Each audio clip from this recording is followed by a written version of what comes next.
I was watching some highlights between the Dubs and the T-Wolves last night, and there were times during the game that I thought I was watching a dunk contest.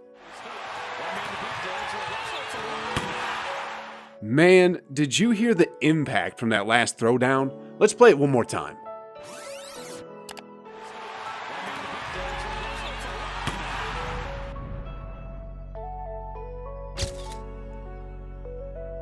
Unless you've been living under a rock, I'm pretty sure you're well aware that the Warriors' 15th man has moved front and center and is taking the league by storm, literally and figuratively elevating his game to new heights.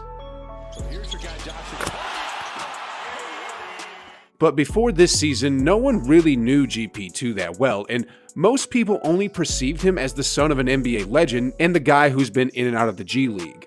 So today, guys, I think this is the perfect time to get to know a little bit more about Gary Payton II, because we need to appreciate how he transitioned from a kid who lived behind the large shadow of his father to a player who's now creating a name for himself. Gary Dwayne Payton II was born December 1st, 1992 in Seattle, Washington, while his dad was playing for the Supersonics. Contrary to what a lot of people think, GP2 had a rough time in dealing with his father's stardom, as kids from his elementary school would often tease him whenever he played pickup games with them by saying things like, "Why didn't your dad teach you how to play basketball? You'll never be as good as your dad. The only way you'll make the team is if your dad pays for it." Now, on GP Sr.'s part, he would always tag little Gary along to every home game and bring him to fold by letting him be the ball boy with the team and have a little fun with his dad's teammates like Deflet Shrimp, Vin Baker, and eventually the young GP2 had a chance to meet big stars like KG and Vince Carter, who Gary Sr. considers as good friends. His participation with the team never ended as a ball boy, as GP2 also moved on to handing out water bottles and towels when players got back to the bench, and he also dressed up as a mini Squatch to work as a sidekick to the Supersonics mascot to bring some fun and smiles to the crowd during odd moments of the game. But despite being deeply involved in basketball at such an early age, GP2's love for the game began to turn sour, and he actually drifted away rather than developing a stronger bond with it. GP2 transferred from one school to another when he was in high school, from Milwaukee, Boston, Los Angeles, to Las Vegas. Despite the change in scenery and the faces that he encountered, the one thing that followed him and remained constant was the bullying that he received.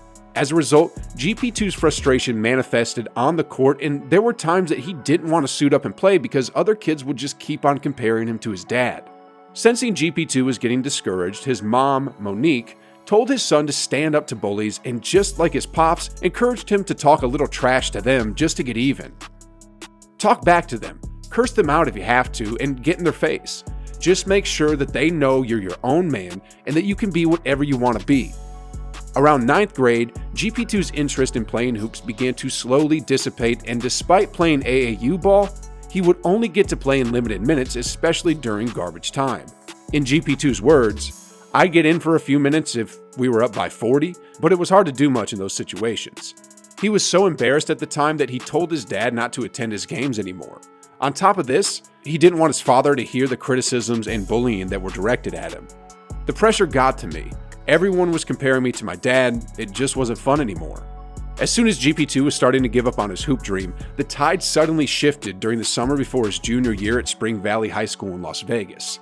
A local AAU coach named Daryl Jordan began taking interest in GP2 and began to train him to improve all the facets of his game, particularly developing his offensive game and enhancing his conditioning.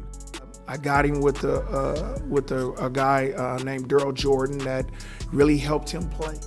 And according to his mom, this was the time when GP2 developed his incredible hops and increased his verticals to a crazy level despite standing an inch shorter than his dad. Apparently, the extra athleticism that GP2 acquired from the intense workout session was the turning point that he never expected. And once he got to where he could dunk, it was on from there. He became a totally different person. Basketball became the main thing in his life. It was a type of passion he had never experienced before. With his renewed passion for the game, several scouts from Division I schools offered him scholarships, but because of his subpar academic performance, he settled in attending a prep school in Phoenix before joining the Bruins program at Salt Lake City Community College for 2 seasons. Despite this small setback, GP2 acknowledged the fact that he was not ready to play for a Division I school and considered this step as a preparation phase for something bigger that was yet to come. That was the best thing for me anyway. I wasn't physically or mentally prepared to be a Division I player out of high school. During his second year with the Bruins, he earned a second-team NJCAA Division I nod after averaging 14.1 points, 7.9 rebounds, and 3.8 assists while averaging almost 2 steals a game. He also led the team in back-to-back Region 18 championships and was named as Co-Player of the Year in 2014 as well as Tournament MVP. At this point in his career, GP2 regained his confidence and he immediately signed a letter of intent to play for his dad's alma mater in Oregon State. Back when he was a kid, GP Sr. would always bring his kid to Gill Coliseum, and since the elder Payton was a pretty big deal back in the day, the young GP noticed that his father would always take some time to engage with fans, having photo ops and signing autographs just to show his appreciation for them. The memory of his dad resonated with GP2 and inspired him to be just like his dad someday. He's treated like a superstar every time he comes to Corvallis. Sometimes I'd watch it all happen and think, I want that to be me someday. But now I realize I just want to do my own thing. Back then, having a sports celebrity dad was huge luggage that GP2 always had to carry wherever he went.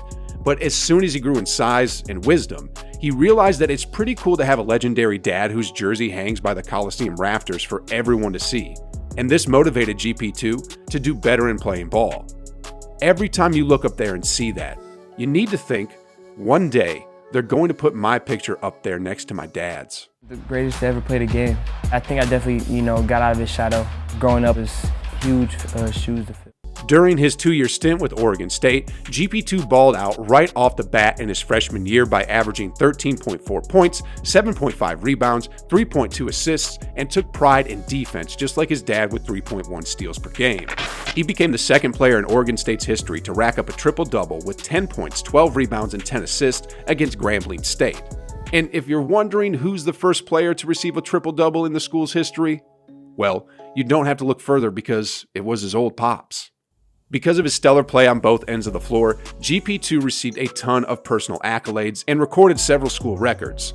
But the crowning glory in his collegiate campaign was when he received back-to-back Defensive Player of the Year honors in 2015 and 2016. While Gary Payton Sr. was satisfied with how the way his son performed in the defensive end, he pointed out that he should develop his offensive game to become a legit threat in the NBA level. I want him to be more aggressive offensively. He needs to develop his mid-range jumper if he wants to get to the next level. If he does that, he'll have a chance, because he already does a lot of things NBA guys like. After playing for 2 years in Oregon State, GP2 finally enlisted in the 2016 NBA draft, but unfortunately, no one among the 30 teams took interest in him. But once again, another setback didn't stop GP2 from following in his father's footsteps at playing in the big league. GP2 entered through the back door and played for the Rio Grande Valley Vipers in the NBA's affiliate G League. 49 games into the season, GP2 finally got the call and suited up for the Milwaukee Bucks in his official NBA debut. From 2016 to 2020, GP2 had been going up and down, back and forth from G League to the NBA. Despite this, GP2 kept his game and stuck to his bread and butter, which has always been his defense. Once again, GP2 was hailed as Defensive Player of the Year, this time in the G League last season, playing for Raptors 905. After being waived by the Warriors last year, GP2 was finally re-signed by the Dubs to be its 15th member, and now from the looks of it, GP2 ain't going elsewhere anytime soon with how he plays right now. If Steph was able to single-handedly revolutionize the way the game is being played now, I hope that GP2 can also be a catalyst that will start a defensive revolution in the league to somehow counter or balance the ridiculous offensive growth that unfolds in front of our eyes. With his capabilities as an elite defender, I'm sure that GP2 will inspire the next generation of hoopers to take pride in defense more instead of focusing solely on their offensive game. And speaking of Steph and defense, did y'all know that Stephen Curry is probably by far the most underrated defender? What do I mean? Well, I could tell you right now, or you can just watch this video right here. But I'm serious when I say that his three-point shooting abilities overshadows his defensive skills. Anyway, I think I might be talking a bit too much here. Just go ahead, click the video, watch it, enjoy it, and like always, I'll be on the other side.